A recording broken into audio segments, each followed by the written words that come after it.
Ravi d'avoir pu animer cette nouvelle édition, cette nouvelle conférence du geste autour de la thématique de l'e-sport. Un an après la première édition, sur laquelle on avait beaucoup parlé justement de l'e-sport, de ce nouveau phénomène. Aujourd'hui, on a un an de recul qui nous a permis de voir qu'il s'est passé pas mal de choses, même beaucoup de choses, autant d'un point de vue éditeur, média, que d'un point de vue annonceur. On voit que les choses évoluent beaucoup,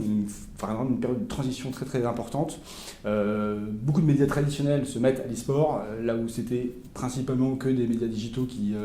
s'intéressaient à l'e-sport. Parallèlement, les annonceurs, là où dernière, on avait beaucoup d'annonceurs qui étaient issus d'un univers plutôt captif et endémique à l'e-sport, donc plutôt du high-tech, ou de l'Internet, qui étaient principalement les principaux annonceurs en fait, de cet univers. On voit aujourd'hui beaucoup de marques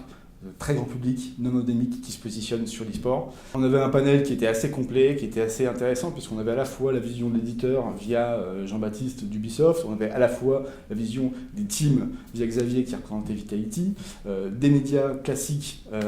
et traditionnels avec Bertrand Amar qui représentait tout ce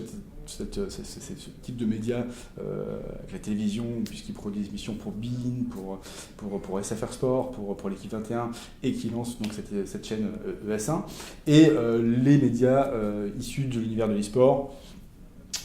Twitch,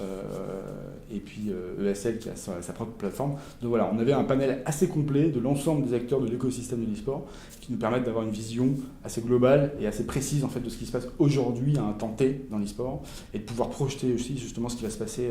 dans quelques années. On constate vraiment qu'on est dans cette phase de transition où les choses se structurent, où c'est encore pas très clair pour tout le monde. On voit qu'il y a pas mal de choses à construire encore, mais en tout cas il y a une réelle volonté, et il y a une vraie dynamique qui se crée aujourd'hui pour justement pouvoir structurer ce qui va se passer demain dans l'e-sport, à savoir des productions très importantes, des diffusions sur des médias très importants également, très puissants, et tout ça lié à l'explosion d'une audience qui est quasiment garantie.